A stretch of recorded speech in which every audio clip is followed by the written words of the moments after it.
Hello everyone, welcome back my channel. সবাইকে good morning জানিয়ে একটা নতুন ব্লগ স্টার্ট করছি।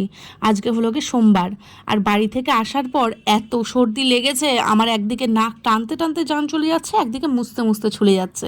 ছেলেরও সর্দি লেগে গেছে, ওর বাপিরও। তো এইদিকে দেখছো ওকে আমি টেনে টুনে ঘুম থেকে তুলছি, কেননা হচ্ছে কি ঘুমের যে একটা ভাব সেটা ওর যাচ্ছে না। আর আজকে যদি স্কুল আছে, স্কুলে তো পাঠাতেই হবে। শরীর খারাপ মানে সেরকম খারাপ নয় যে স্কুলে পাঠানো যাবে না। তো ওকে আমি একটুখানি আদর করে দিলাম, দিয়ে নিয়ে বলছি তুমি বাপির কাছে চলে যাও, কেননা চোখে মুখে একটুখানি জল দিলে না ঘুমের ভাবটা কেটে যাবে। তো ওই যে ওকে ওর বাপির কাছে হ্যান্ড ওভার করে দিয়ে আমি একটুখানি বিছনাপত্র গুছিয়ে ফেলছি, কেননা আজকে আমি অনেক সকাল সকাল ঘুম থেকে উঠেছি, মোটামুটি 6টা নাগাদ। তা আমি ভাবছি আজকে থেকে না আমি একটু একটু করে ব্যায়াম করব, বেশি পারি না পারি অল্প অল্প করে ব্যায়াম করব, কেননা শরীরটা না একদম আনফিট হয়ে যাচ্ছে, অনেক ওয়েট বেড়ে গেছে। তো আমি একটুখানি যোগা করলাম, করার পর এদিকে এই যে বিছনাপত্র গুছোচ্ছি, আর ছেলে ব্রাশ করার পর আবার শুয়ে পড়েছে, মানে ওর অলসামিটা কাটছেই না। আর এইদিকে আমার বিছনাপত্র গোছানোর কাজও মোটামুটি হয়ে গেছে। বাইরে দেখছি বেশ ভালো রোদ্র উঠেছে, গরম পড়েছে আর কি। তো এইদিকে আমি ওর জন্য মানে ও খেয়ে যেগুলো যাবে সেগুলো আমি রান্না করে ফেলেছি, রান্না করা হয়ে গেছে। এখন ওকে আমাকে খাওয়াতে হবে, কেননা ওর বাপি বকে যাচ্ছে যে তাড়াতাড়ি খাইয়ে দাও, ওর আবার খাওয়া দাওয়ার পর পটি পেয়ে যায়। তো ওই জন্য আমি বিছনাপত্র গুছিয়ে ফেলেছি, আর এই দিকে ওর টিফিনও রেডি করতে হবে। তাই জন্য আমি সোজা চলে গেলাম রান্নাঘরে। কি করব এটা তো আমার মাথার উপর দিয়ে যায়, মানে বুঝতেই পারছো রেগুলার মাথার মধ্যে এত আইডিয়া আসে না। আর ওইদিকে ওর বাপি কিছুতেই বাইরের খাবার আনবে না, বকা দিয়ে যাই কত তাও আনবে না, রোজ দিন সম্ভব হয় না। তো তো ছেলেকে জিজ্ঞেস করলাম, বাবা তুমি কি খাবে? বলছে মা আমাকে না পোহা তৈরি করে দাও, ও ভীষণ পছন্দ করে। তো এইদিকে আমি ওই কারি পাতা আনালাম ওকে দিয়ে, নিচ থেকে পীযূষকে দিয়ে। তো এই জন্য আমি একটুখানি পোহা করে দিচ্ছি, সেটাই নিয়ে যাবে, ও ভালোবাসে যদিও। তো এদিকে কটা বাদাম দিয়ে দিচ্ছি, মানে পোহাতে যে সমস্ত জিনিসগুলো দেয়, কিন্তু বাদামগুলো আমার ছেলে পছন্দ করে না, বাদামগুলো তুলে রাখবে, একটু বেশি করে করব, কেননা আমিও একটুখানি খাবো। রান্না করতে খাটনি লাগলেও খেতে বেশ ভালোই লাগে। আর এইদিকে আমি রান্না করে মরছি, ওদিকে ওর বাপি ছেলেকে নিয়ে কী করছে জানো, করছে হলো গিয়ে ব্যায়াম। আমি করছিলাম, তো ওর বাপি বলছে আমিও আজ থেকে ব্যায়াম শুরু করে দেবো। ও করে, পীযূষ তো ছাদে উঠে গিয়ে করেই। তো এইদিকে ও আমার ছেলেও করছে, আমার ছেলে আবার ক্যারাটে ওখানটায় গিয়ে ব্যায়াম করে, তো ও বেশ ভালো ব্যায়াম পারে। তো ওইদিকে ওইগুলো তো দেখলে চলবে না, এদিকে তো আমাকে গুছিয়ে রাখতে হবে। তো পোহাটা আমার রেডি হয়ে গেছে, আর এদিকে দেখছো 2 বোতল জল আর টিফিন রেডি করে ফেলেছি। একটার মধ্যে গ্লুকন্ডি গুলিয়ে দিয়েছি, আর একটা নর্মাল ওয়াটার, সবসময় তো আর গ্লুকন্ডি ভালো লাগে না, তো ওই জন্য কোনো সময় নর্মাল খাবে, কোনো সময় গ্লুকন্ডিওয়ালা খাবে। আর যে হারে গরমটা পড়ে একটুখানি তো না দিলে চলেও না বলো। তা আমি সেদ্ধ ভাতই করেছি, সেদ্ধ ভাত না করলে পরে কী করব, এই সকাল সকাল তো অত কিছু করা যায় না। ডালও করেছি অবশ্য সাথে, ডালটা হয়েছে মিষ্টি কুমড়ো ভাতে আলু ভাতে, এই তো দিয়েছি। ডালটা না হলে পরে খেতে এত প্রবলেম করবে, অত প্রবলেম কে দেখবে। তো যদিও ফোড়ন টোড়ন দেওয়া ওরকম না, নর্মাল ডাল করেছি যেন ও খেতে পারে। তো এইদিকে খাইয়ে দাইয়ে রেডি করে দিয়েছি, আর ওকে রেডি করাতে আমাদের 2জন মানুষ লাগে, এই এটা হচ্ছে না ওই সেটা হচ্ছে না। তো এদিকে পীযূষ রেডি করিয়ে দিল, মানে আমি ড্রেস ফ্রেস পরিয়ে দিয়েছি, আর আমি বইটুয়ে গুছাচ্ছিলাম জন্য ওকে বললাম যে তুমি জুতোটা পরিয়ে দাও। তো এইদিকে নিয়ে চলে গেছিলো ওকে, নিয়ে ওই যে তারপরে ওরও তো অফিসে যাওয়ার টাইম হয়ে যাচ্ছে। তা আমাকে বলছে আমি স্নান করে আসছি, তুমি এদিকে তাড়াতাড়ি করে সব কিছু মেখে টেখে ফেলো। তা আমার না দেরি হয় বলে আমাকে ও আরও আগে বলেছে যে তাড়াতাড়ি করতে থাকো, আমি যেন এসে লেট না করি। তো এইদিকে আমি একটুখানি পেঁয়াজ আর লঙ্কা ভেজেছি, আর এই যে দেখতে পাচ্ছ ডিম আলু, এটা হচ্ছে দুপুরের জন্য, কেননা রোজ দিন ওই মাছ ফাছ ভালো লাগছে না আমার খেতে, যার জন্য আমি ভাবছি ডিম আলু দিয়ে একটুখানি ঝোল করব। আর এখন সকালবেলা খাওয়ার মতন এখানটায় এই যে আলু আর শুকনো লঙ্কা পেঁয়াজ এগুলো তেলে ভেজে সুন্দর করে মাখছি, ডালটা আবার ফোড়ন দিলাম, কেননা হচ্ছে কি ওই আমার ওই টাইপের ডাল খেতে ভালো লাগে না। পীযূষের জন্য কিন্তু আমি খাবার রেডি করে ফেলেছি, কেননা অফিসে যেতে দেরি হয়ে যাচ্ছে। আর এদিকে আমি সকালবেলা খাবো না আজকে ভাত, আমি যে বেশি করে পোহাটা করেছিলাম সেটাই খেয়ে নেব।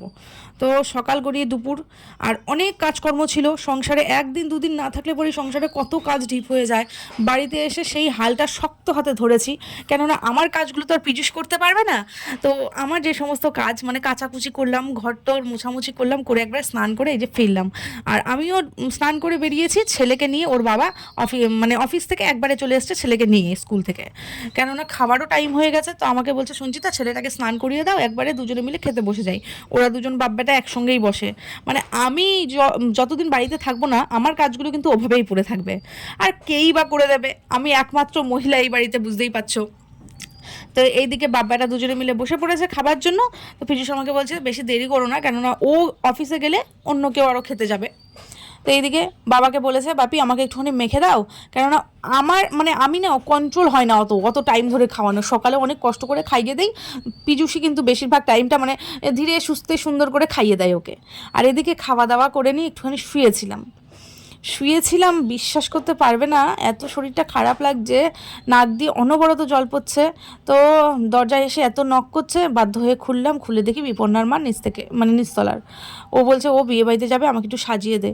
মুখের উপর নাও করতে পারছি না, মুখের উপর না করে দেওয়াটা হয়ও না। তো আমি যদিও মেকআপ আর্টিস্ট, তো ওকে একটু সাজাতে বসলাম। আর এইদিকে ভাবছো মানে মরার উপর খাড়ার ঘা একটা হয় না, সেরকম হয়ে গেছে। আমি শঙ্কুর ঘরে গেছিলাম লাইনারটা নিতে, ওকে একটু লাইনার দিয়ে দেবো। ওর ঘরে ঢুকতেই কাঠবেড়ালি এমন বেগে বেরিয়েছে, ওর ঘরে ছিল, আমার পায়ের মধ্যে আঁচড় লেগে গেছে। আমি এখন বুঝতে পারছি না আমাকে টিটেনাস নিতে হবে কি কী করতে হবে। তো শঙ্কু আমাকে বলল, তুই থাক, এখন ডেটল দিয়ে মুছে দে, পিজুস আসুক, দেখ কিছু বলে নাকি। আর রক্ত বেরোয়নি, জাস্ট একটা ওই যে শীতের দিনে নখের আঁচড় লাগলে কীরকম সাদা হয়ে যায় না, সেরকম হয়েছে। তো ওই যে ডেটল দিয়ে মুছে দিলাম, দিয়ে নিয়ে আবার করতে বসে গেছি। মানে মনের মধ্যে একটা খুঁতখুত লাগছে, বাচ্চা কাচ্চা নিয়ে সংসার, তো যদি ওরকম কোনো কিছু হয় তাহলে একটা ভয়ের ব্যাপার থাকে। তো এদিকে যাই হোক, নিজের কাজ আবার নিজে কমপ্লিট করে ফেলি। এদিকে ওর মুখটুক সমস্ত কিছু কমপ্লিট করে ফেলেছে। আমার কাছে যদিও অত মেকআপ নেই, সিম্পল সা মেকআপ, একদম পার্টি ওয়ার লুক যেটা বলে সেরকম একটা করে দিয়েছি। তো এবার যাবে শঙ্কুর ঘরে। আমার না শরীরটা ভীষণ খারাপ, আমি পারছি না ওকে সাজাতে আর। তো আমি বলেছি কি, শঙ্কুর ঘরে যা, শঙ্কুর ঘরে গিয়ে নিয়ে না একটুখানি চুলটা করে নে। আর শঙ্কু বেশ ভালো চুলও বাঁধে, ওই জন্য শঙ্কুর ঘরে ওকে পাঠিয়ে দিয়েছি। এদিকে জিনিসপত্রগুলো অগোছলো হয়ে আছে, ওগুলো একটু গুছিয়ে নেই। দে না, মা কালীর মতো থ্যাপগায় দে না। ও নিজে সাজবে, নিজের তখন থেকে চিৎকার করে যাচ্ছে, আমি না ক্লিপটা ভুল করে ছাড়ে আসছি। হ্যাঁ, ক্লিপ না ভুল করে ছাড়ে আসলি, শাড়িটাও কি ভুল করে ছাড়ে আসছিস? দে আমাকে লাগবে ক্লিপ দে। আমার আর একটা নাই। বস না রে, বস। গরু দে কি দে, নালে তোর এখনই বানাবো। সবাই দেখ না রে, আমাদের কোথায় খুঁজলে মুজলে পাওয়া যাবে। এই যে এখানে দেখ, এখানে এই যে একটা, এই যে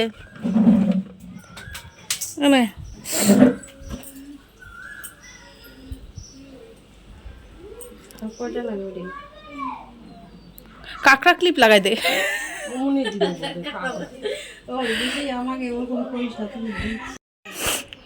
ঠিক কিনা বল? এই যে মেকআপটা, এত সুন্দর চুল, এত সুন্দর শাড়ি, তার জন্য 1000 টাকা পে করা উচিত।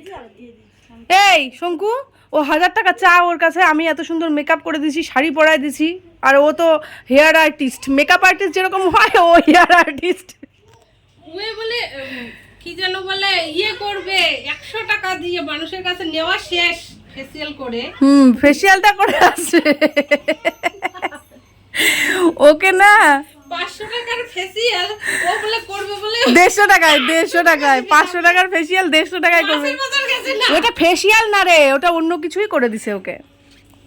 ও সোনালি ভালো করেই জানে যে এ মাল সেটি আছে, এর কাছে চাইলে 500 টাকা তো চাই, তারপরে ও কমাতে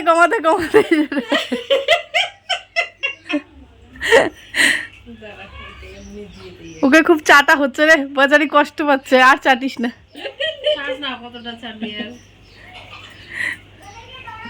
আর আমার যে পাটা গেল তোর মেকআপ করতে গিয়ে, আমার তো ভয় লাগছে।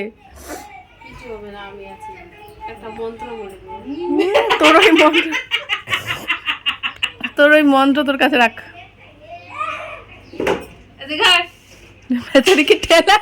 একটা উঁচু একটা নিচু, প্রচন্ড নিচু করেছি। এটা আবার এই যে এখানটা একটু লম্বাও করে দিয়েছে এই ভুরুটা। ওকে ভুলভাল ভুরু তুলেছে, কোনখান থেকে ভুরু তুলছে।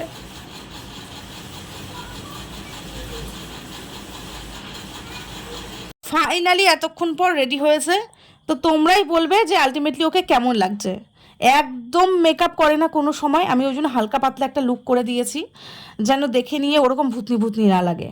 তো এইদিকে শঙ্কু চুলটা বেশ ভালো করে বেঁধে দিয়েছে। 4:30টার সময় ওকে কিন্তু একদম পুরো রেডি করে দিয়েছি, কেননা যথেষ্ট দূর, 4:30টার সময় বেরোবে, তাড়াহুড়ো করছে, তাড়াতাড়ি রেডি করে দে। শরীর ভালো না, তার মধ্যে যতটা পেরেছি করে দিয়েছি। তোমরাই কিন্তু বলবে যে কেমন লাগছে। আর এদিকে শঙ্কুকে বলছি, যে মালাটা গলায় পড়ে রয়েছে ওটাও শঙ্কুরই, কিন্তু গলাটা একটু খালি লাগছে বিয়েবাড়ি হিসেবে। ওকে বললাম যে তোর লহরিটা দিয়ে দে। আর লহরিটার উপর আমার ভীষণ নজর, এই কান পাশা আর লহরি শঙ্কুর। তো ওই যে ওটা একটুখানি পরিয়ে দেওয়া হবে। আর একটা জিনিস তোমাদেরকে আমার বলার আছে, কি বলো তো, আমাকে একজন কমেন্ট করেছে, কমেন্ট তো খুব একটা কেউ করে না, একজন করেছে যে আমি নাকি মিথ্যে কথা বলে উপরে উঠতে চাইছি। এক্স্যাক্টলি আমার মনে পড়ছে না যে আমি মিথ্যেটা কী বললাম। আর আমিও এতটুকুন জানি যে মিথ্যে কথা বলে কখনোই ওপরে ওঠা যায় না। সবসময় সত্যিটাই আমি চেষ্টা করি তোমাদের সামনে তুলে ধরার, আমার সংসারে সেটা অশান্তি নিয়েই হোক বা ভালো মন্দ যেটাই হোক না কেন। তো যাই হোক, সেটা তোমরাই বলবে আমাকে।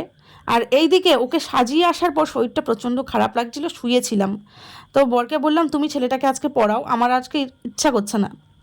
এইদিকে পড়াচ্ছে আর এইদিকে দেখো আমার নাক নিয়ে আমি পারছি না, মানে এত সর্দি লেগেছে। আর আমার না সর্দি লাগে না। তো পীযূষকে আমি বলছি কি, পীযূষ আমাকে কোনো সময় টন্টিং করে বলে যাদের শরীর খারাপ হয় না তারা না পাগল হয়ে যায় তাড়াতাড়ি। তাই আমি বলছি না, সর্দিটা লেগেছে তাহলে তার পাগল হব না বলো। তো এইসব গল্পই হচ্ছিল। রুটি সবজি করলাম, ওদের বাপ বেটা দুজনের খাওয়া হয়ে গেছে, আমি শেষে পড়ে রয়েছি। কেননা ওই যে শরীর ভাল লাগছিল না। তো কালকে আবার স্কুল আছে, ঘুম থেকে তাড়াতাড়ি উঠতে হবে, দুদিন থেকে ঘুমটা পরিপূর্ণ হচ্ছে না। মানে আধ রাত্রিতে উঠে নিয়ে আবার রেডি টেডি হয়ে নিয়ে সেদিনকে এসছি, তারপর থেকে না ঘুমটা কেন যেন পূরণই হচ্ছে না। তো ভাবছি আজকে একটু তাড়াতাড়ি ঘুমিয়ে যাব, তো ছেলের পড়াটা হোক, আমার খাওয়াটা হোক। যাই হোক, কাল দেখা হবে নতুন একটা ভিডিওতে। খুব ভালো থাকবে। Good night.